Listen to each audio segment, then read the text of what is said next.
தென்மேற்கு வங்கக்கடல் பகுதியில் ஆழ்ந்த காற்றழுத்த தாழ்வு மண்டலம் தற்பொழுது நாகப்பட்டினத்திற்கு தென்கிழக்கே சுமார் 310 கிலோமீட்டர் தொலைவிலும், புதுச்சேரிக்கு தென்கிழக்கே சுமார் 410 கிலோமீட்டர் தொலைவிலும், சென்னைக்கு தென்கிழக்கே சுமார் 480 கிலோமீட்டர் தொலைவிலும் நிலை கொண்டுள்ளது. இது வடக்கு வடமேற்கு திசையில் நகர்ந்து 30ஆம் தேதி காரைக்காலுக்கும் மகாபலிபுரத்துக்கும் இடையே 30ஆம் தேதி காலை ஆழ்ந்த காற்றழுத்த தாழ்வு மண்டலமாக கரையை கடக்கக்கூடும். இந்த ஆழ்ந்த காற்றழுத்த தாழ்வு மண்டலம் இன்று மாலை முதல் நாளை காலை வரையிலான இடைப்பட்ட நேரத்தில் தற்காலிகமாக புயலாக வலுப்பெறக்கூடும். அதன் பின்னர் வலு குறைந்து கரையை கடக்கும் பொழுது ஆழ்ந்த காற்றழுத்த தாழ்வு மண்டலமாக கரையை கடக்கக்கூடும். கரையை கடக்கின்ற பொழுது பலத்த காற்றானது மணிக்கு 50 முதல் 60 கிலோமீட்டர் வேகத்தில், அவ்வப்பொழுது 70 கிலோமீட்டர் வேகத்தில் வீசக்கூடும்.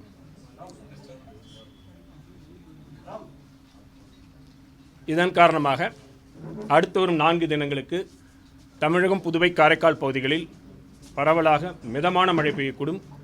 கனமழை எச்சரிக்கை பொறுத்தவரையில் அடுத்து வரும் 24 மணி நேரத்திற்கு டெல்டா மாவட்டங்கள் செங்கல்பட்டு, விழுப்புரம், அரியலூர், தஞ்சாவூர், புதுக்கோட்டை ஆகிய மாவட்டங்களில் ஓரிரு இடங்களில் கனமழைக்கான வாய்ப்பு உள்ளது.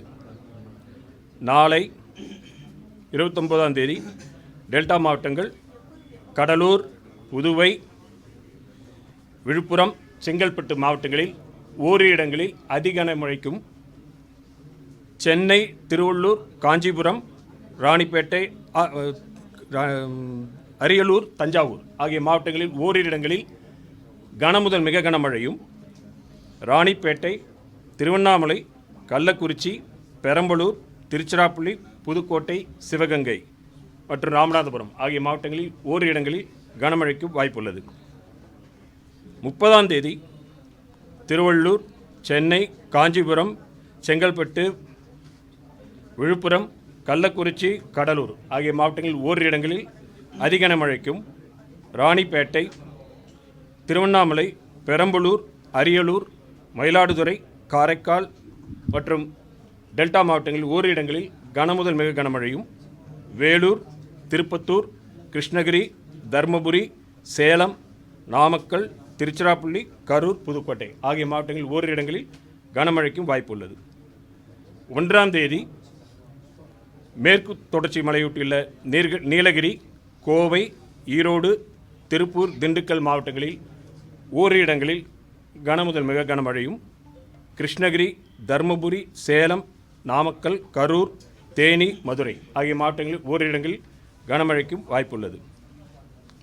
தரைக்காற்றுக்கான எச்சரிக்கை பொறுத்தவரையில் இன்று முதல் நாளை மாலை வரை வட தமிழக கடலோர மாவட்டங்கள் மற்றும் புதுவை, காரைக்கால் பகுதிகளில் பலத்த தரைக்காற்றானது மணிக்கு 45 முதல் 55 கிலோமீட்டர் வேகத்தில், அவ்வப்பொழுது 65 கிலோமீட்டர் வேகத்தில் வீசக்கூடும்.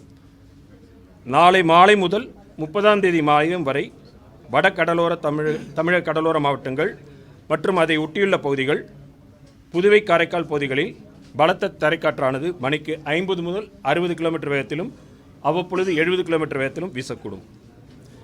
மீனவர்கள் 30ஆம் தேதி வரை கடலுக்கு செல்ல வேண்டாம் என்று அறிவுறுத்தப்படுகிறார்கள்.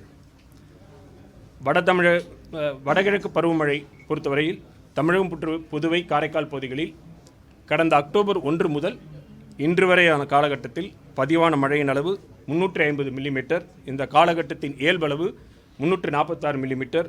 இது இயல்பை ஒட்டியுள்ள அளவாகும். தற்பொழுது 2 விஷயங்கள் நாம் பார்க்குற பொழுது, நேற்று ரெட் அலர்ட் கொடுத்துட்டு ஏன் இறக்கணும் ஒன்று, அடுத்து புயலாக வலுவடைவதில் தாமதம் உள்ளது. இது எல்லாத்துக்கும் சேர்ந்து ஒரே இது தான்.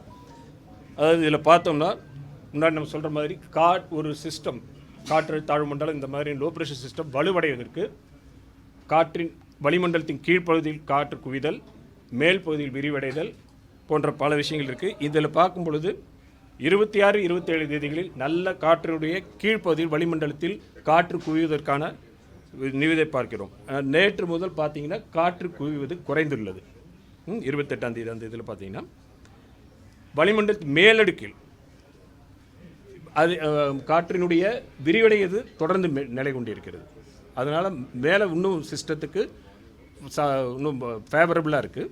கீழ்ப்பகுதியில் குறைந்திருக்கிறது. விண்ட் ஷேர் என்று சொல்லக்கூடிய காற்றின் திசை மாறும் மற்றும் காற்றின் வேகம் மாறக்கூடிய பகுதி, அது வந்து இந்த ஆழ்ந்த காற்றழுத்த தாழ்வு மண்டலத்தின் மையப்பகுதியில் சாதகமாக அந்த கிரீன் கலர் இருக்கிறது சாதகமாக இருக்கிறது. ஆனால் நிலப்பகுதி ஒட்டியுள்ள பகுதியில் அதிகமாக இருக்கக்கூடிய காரணத்தால் கன்வெக்ஷன், அந்த காற்று அந்த மேகக்கூட்டங்கள் உருவாகுவது குறைந்து உள்ளது. மேலும் அந்த நகர்வு, அதனோட நகர்வு பார்த்திங்கன்னா நேற்று 13 கிலோமீட்டர்லேருந்து கிட்டத்தட்ட நிலையாகவே வெகு சிக்னிஃபிகண்ட்டாக அதனுடைய மூவ்மெண்ட்டு குறைஞ்சிருக்கு. சிஸ்டம் நல்ல டெவலப் ஆகும் பொழுது, அது நகரும் பொழுது சற்று நகர்ந்தால் நமக்கு அதற்கு செல்லக்கூடிய ஃபீல்டர் பாயிண்ட்ஸிலிருந்து நேற்று முன்தின மழை கிடைத்திருந்தது. சிஸ்டத்துடைய மூவ்மெண்ட் குறைந்து விட்டது. அதனுடைய கன்வெக்ஷன்ஸ் குறைஞ்சதன் காரணமாக நேற்று அவ்வளவு குறிப்பிட்ட அளவுக்கு எதிர்பார்த்த அளவுக்கு மழை நிகழவில்லை. நிலப்பகுதிகளில், கடல் பகுதியில் இருந்தது, நிலப்பகுதியில் நிகழவில்லை. எனவே கொடுத்த அந்த ரெட் இது இருந்தது. ஏற்கனவே சொன்ன மாதிரி இந்த ஆழ்ந்த காற்றழுத்த தாழ்வு மண்டலம் பார்த்திங்கன்னா நம்ம முன்னாடியே சொல்லியிருக்கோம். அதுதான் கிழக்கிலிருந்து மேற்காக நகர்ந்து செல்லக்கூடிய ஈக்குவட்டோரியல் ராஸ்பி வேஸ், மேற்கிலிருந்து கிழக்காக நகர்ந்து செல்லக்கூடிய எம்ஜிஓ இருக்கக்கூடிய காரணங்கள், ப்ளஸ் அது இலங்கைக்கு அருகில் இருக்கின்ற பொழுது அந்த ஆழ்ந்த காற்றழுத்த தாழ்வு மண்டலத்தை நோக்கி செல்லக்கூடிய காற்றின் போக்கு நிலப்பகுதியில் உராய்வு ஏற்படுவதால் அதிலேயும் ஏற்பட்ட மாற்றங்கள். மேலும் வட திசையில் அது நகர முடியாத அளவிற்கு ரிட்ஜ் என்று சொல்லக்கூடிய 2 எதிரெதிர் திசையுடைய காற்றின் போக்கு இருக்கின்ற காரணத்தினால் இந்த மல்டி ஃபேக்டர்ஸ் முன்னாடி திருப்பி சொல்கிற மாதிரி வெவ்வேறு காரணங்களால் நகர்வின் வேகம் குறைந்திருந்தது. வளிமண்டலத்தின் கீழ்ப்பகுதியில் காற்று குவிதல் குறைந்திருக்கிறது. அதனால் காற்று திசை மாறும் பகுதி நிலப்பகுதியை ஒட்டியுள்ள பகுதியில் அதிகரித்தது. இந்த காற்று அதற்கு சிஸ்டத்துக்கு செல்லக்கூடிய காற்றின் போக்கில் அந்த ஸ்ரீலங்கா பகுதியில் ஏற்பட்ட மாறுதல் காரணமாகவும் அதன் நகர்வில் ஏற்பட்ட குறைவு காரணமாகவும் மொத்தமாக பார்க்கும் பொழுது அது புயலாக வலுப்பெறுவதிலும் தாமதம் ஏற்பட்டது. அதனை ஒட்டி ஏற்படக்கூடிய மழையிலும் எதிர்பட்ட காரணத்தால் நம்ம அந்த இதெல்லாம் ரிடியூஸ் பண்ணணும். ஓகே, ஆமாம். காற்று முறிவு தமிழில் மாற்றிக்கிறதுனால நீங்கள் இது பண்ணலாம். பட் காற்று திசையோ வேகமோ அல்லது இரண்டுமே மாறுவது, அது வளிமண்டலத்தின் கீழ்ப்பகுதியிலிருந்து மேல் பகுதிக்கு செல்லும் பொழுது இன்னும் டைரக்ஷன் மாறணும், இல்லை ஸ்பீடு மாறணும், இல்லை ரெண்டுமே மாறணும். ரெண்டும் மாறினா, அதாவது ஒரு சிஸ்டத்தை ஒரு உருளை மாதிரி நீங்கள் கற்பனை பண்ணிங்கன்னா ரெண்டும் குறைவாக இருந்தால் கீழ்ப்பகுதியும் மேல் பகுதியும் அலைனாக இருக்கும். அதிகமாக இருக்கும் அது மாற்றம் ஏற்பட்டால் மேல் பகுதி சிதறி போக சில சமயங்களில் வேறுபாடு உண்டு. அதனால் இருக்கின்ற பொழுது குறைவு அந்த இதில் மாற்றங்கள் இருக்கிறனால நிலத்துக்கு அருகில் வருகின்ற பொழுது கிளவுட் டெவலப்மெண்ட் இன்று இரவிலிருந்து துவங்க வாய்ப்பு இருக்குது. படிப்படியாக அதிகரிக்கக்கூடிய ஸோ நம்ம என்ன இதில் காரைக்காலுக்கும் மகாபலிபுரத்துக்கும் இடையே. ஓகே, 30ஆம் தேதி காலை. ஆமாம், அது நம்ம சொல்லியிருக்கிறோம். நம்ம இப்போ சொல்லியிருக்கிறது வந்து இன்று மாலை முதல் நாளை காலைக்கு இடைப்பட்டவரில் கடலில் இருக்கின்றது. அதில் சாதகமாக இருக்கக்கூடிய பகுதி வந்து இன்னும் டைவர்ஜென்ஸ் அதிகமாக இருக்குது. வளிமண்டலத்தின் மேல் பகுதியில் அதனுடைய தொடர்ந்து மேல் பகுதியிலிருந்து காற்று விரிவடையும் தன்மை இருக்கிறது இல்லையா, அது பார்க்குறோம். இன்னும் இருக்குது அந்த படம் 3 தினங்களாக பார்க்கும் பொழுது டைவர்ஜென்ஸில் இன்னும் 28ஆம் தேதி 26, 27, 28 தேதியில் பார்க்கும் பொழுது இன்னும் அந்த மையப்பகுதியில் அதிகமான விரிவு நிறைய பார்க்குறோம் நம்ம. நிறைய இருக்கிறது. கன்வர்ஜென்ஸ் இது டெம்பரரியாக குறையும். ஏன்னா நிலப்பகுதியோடு ஸ்ரீலங்காவோடைய இருந்த இன்ட்ராக்ஷன் ஃப்ளோ இருக்குது. கன்வர்ஜென்ஸ் நேற்று முழுக்க குறைஞ்சிருக்கு, இப்போ கொஞ்சம் கொஞ்சம் பில்டப் ஆகும். இதில் இருக்கிறதுனால இந்த நிகழ்வுகள்லாம் நடந்ததுனால மல்டி ஃபேக்டர்ஸ் இருந்ததுனால தான் நமக்கு வந்து அது புயலாக மாறுவதில் தாமதம் ஏற்பட்டது. அதை ஒட்டி மேகக்கூட்டங்கள் மாறுவதிலையும் தாமதம் ஏற்பட்டது. இதனால் அது விலக்கிக் கொள்ளப்பட்டது. டைம் அதாவது மார்ஜினல் இன்டென்சிஃபிகேஷன். அதாவது ஒரு புயல்ன்றது வந்து கிட்டத்தட்ட நம்ம வந்து 34 நாட்டுன்னு சொல்லக்கூடியது 34 47 நாட்டு வரைக்கும் போகணும். இது 35 36 வரைக்கும் போகணும். அது ஜஸ்ட் ஆழ்ந்த காற்றழுத்த தாழ்வு மண்டலத்திலிருந்து புயலுடைய ஆரம்ப கட்டத்திற்கு சென்றுவிட்டு திருப்பியும் வலுவிழக்கக்கூடும். ரொம்ப ஸ்ட்ராங்காக ஒரு புயலாக இருப்பதற்கான வாய்ப்பு தற்பொழுது இல்லை. அது நிலப்பகுதிக்கும் வந்துட்டுருக்கு. இந்த இன்ட்ராக்ஷன்ஸ் எல்லாம் நடக்கிறதுனால நம்ம பார்க்குறோம். முதல்ல சொன்ன மாதிரி அந்த ஸ்கீமாட்டிக் டயக்ராமாக போட்டிருக்கோம் இல்லையா, நம்ம 2 எதிர் திசையில் செல்லக்கூடிய நிகழ்வு, வடபகுதியில் அது தடுக்கக்கூடிய நிகழ்வு இதெல்லாம் இருக்கக்கூடியதுனால, நிலப்பகுதியிலிருந்து செல்லக்கூடிய காற்றோடைய இன்ட்ராக்ஷன்ஸ் இதெல்லாம் இருக்கக்கூடியதுனால நமக்கு இது எம்ஜிஏ சப்போர்ட்டிங்காக இருக்குது. பட் ஆமாம், இதுவும் சப்போர்ட்டிங்கில் இருக்குது, இதிலும் இருக்குது. ஆனால் எதிர் திசையில் இருக்கிறதுனால இது இருக்குது. Okay, thank you. கரெக்டாக அது வந்து 28, 27, 28 டிகிரி. சரி,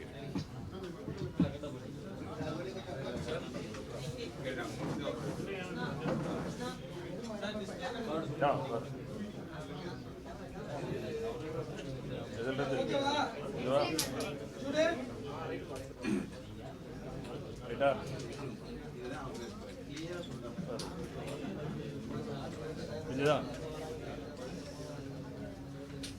பாதை.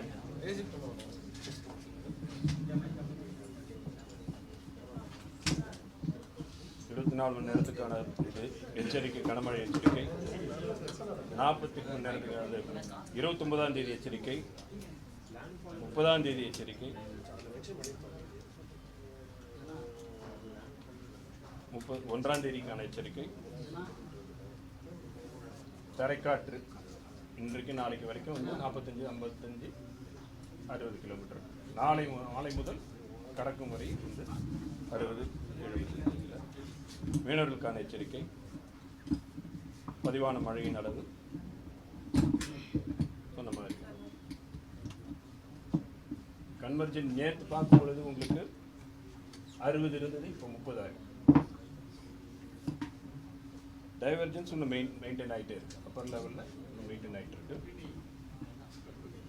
விண்ட் ஷியர் இந்த மையப்பகுதியில் கிரீன் கலரில் இருந்த சாதகம், ஆனால் இந்த பக்கத்தில் வரும்பொழுது நிலப்பகுதி ஒட்டி வருகின்ற பொழுது அது உங்களுக்கு அதிகமான வேல்யூ இருக்கு. அதனால் ஷேர் ஆகுது, க்ளவுட் வந்து ஷேர் ஆகுது, டெவலப்மெண்ட்டு ஷேர் ஆகுது. வேகம் சிக்னிஃபிகண்ட்டாக குறைஞ்சிருக்கு. 13 கிலோமீட்டர் பர் ஹவர்லேருந்து கிட்டத்தட்ட நகராமல் கூட இருந்திருக்கு, 6 மணி நேரத்துக்கு நகராமல் இருக்கு.